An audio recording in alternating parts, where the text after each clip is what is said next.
एक बाप के लिए एक बाप के लिए इससे ज़्यादा प्राउड मूवमेंट क्या हो सकता है कि उन्होंने अपने बच्चों ने अपने मुसलमान बहन भाइयों के लिए जाने कुर्बान कर दी। एक बाप के लिए इतनी इससे ज़्यादा प्राउड मूवमेंट क्या हो सकता है कि एक बच्चों ने 6 भाइयों ने अपने फ़लस्तीनी बहन भाइयों के लिए, अपने मुसलमान भाई बहनों के लिए, अपने मासूम बच्चों के लिए, अपने भाइयों के लिए अपनी जानें दांव में लगा दी, अपनी जानें कुर्बान कर दी। इससे प्राउड मूवमेंट एक फैमिली के लिए, एक बाप के लिए क्या हो सकता है।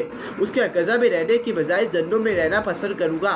किसी किस्म की बुज़दिली और बद इखलाकी फ़ौज है जो आधी रात को बीमार और जख्मियों से बड़े अस्पताल पर हमला कर सकती है। गज़ा में नौजन डॉक्टर मेडिस गर्बर्ट, ये उन्होंने बात की है। डॉक्टर जो गज़ा के अंदर इलाज कर रहे थे, जख्मियों का इलाज करते गज़ा के अंदर डॉक्टर थे, उन्होंने ये बोला कि गज़ा में रहने के बजाय मैं जन्नों में रहने को पसंद करूँगा।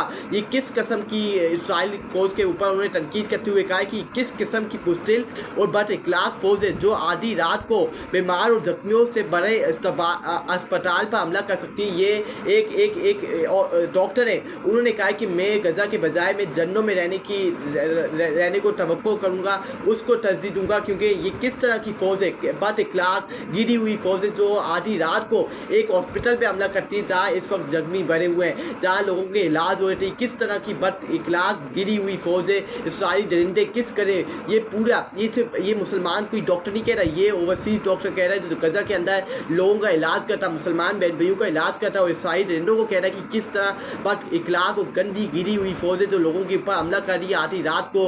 और जब इसको मालूम है कि हॉस्पिटल के अंदर इस वक्त लोगों के इलाज हो रहे हैं, लोगों की हालत सही नहीं है, उनका इलाज किया जा रहा है, और फिर भी आधी रात को हॉस्पिटल के ऊपर हमला किया जा रहा है। उसके बाद साहबजादा आमिर रज़ा बे अफवाज़ पाकिस्तान की सबराह से कहता हूँ कि आप हाफिज़ कुरान हैं, आप कुरान पाक की आयत से हमें खवारिज के मुतालिक बताते हैं। साहबजादा आमिर रज़ा की असेंबली में फ़लस्तीन और आर्मी चीफ के बारे में गुफ्तगू की कोशिश। आप यहाँ की बात करें, लॉ एंड इन्वेस्टमेंट फोर्स को डिस्कस नहीं कर सकते। स्पीकर अयाज सादिक ने टोक दिया। ये इनकी हकीकत है, ये इनकी असलियत है। साहबजादा आमिर रज़ा फ़लस्तीनियों के साथ जारी यकजहती करे थे और पाकिस्तान के आर्मी चीफ सैयद आसिम मुनीर से सवालात पूछे थे कि आप क्यों बंद हैं, आपकी मुँह के ऊपर ताले क्यों लगे हैं। और जो पाकिस्तान कौमी असम्बली के स्पीकर हैं अयाज सादिक, उन्होंने उनको टोक दिया, उनको कहा कि आप यहाँ लॉ की बात करें, यहाँ इस टॉपिक के ऊपर बात न करें, फ़लस्तीन के साथ जारी यकजहती नहीं करें। जो हुकूमत के अंदर नुमाइंदे हैं वो कहते हैं कौमी असम्बली के अंदर खड़े होकर कहते हैं कि हम फ़लस्तीनियों के साथ खड़े हैं, हम उनके साथ खड़े हैं, हम बचपन से उनके साथ हैं, हम उनके साथ जारी यकजहती करें। ये कैसा जारी यकजहती है,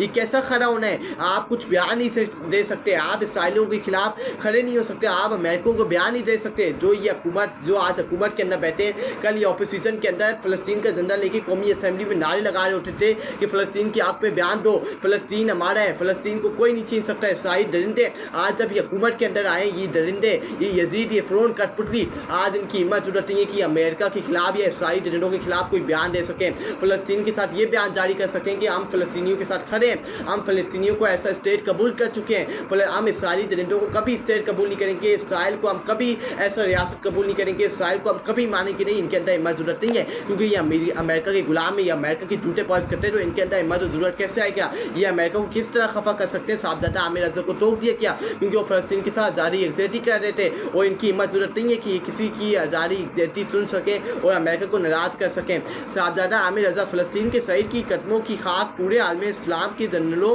के सीनों पर लगे टकमों और कंधों पर लगे सतारों से ज़्यादा है। ये साहबजादा आमिर रज़ा ने कल सही बात की, कौमी असम्बली में खड़े होते हुए एक गैरतमंद बंदे साहबजादा आमिर रज़ा ने सही बात की है और इन फौजियों को, इन लोगों को पैगाम भेजा है कि ये जो तुम लोगों ने टकमे लगाए हुए, स्टारे लगाए हुए, इससे ज़्यादा जो लोग शहीद हुए उनकी खाक बराबर भी तुम्हारी, ये जो तुम लोगों ने ये सीने के ऊपर स्टार लगाए हुए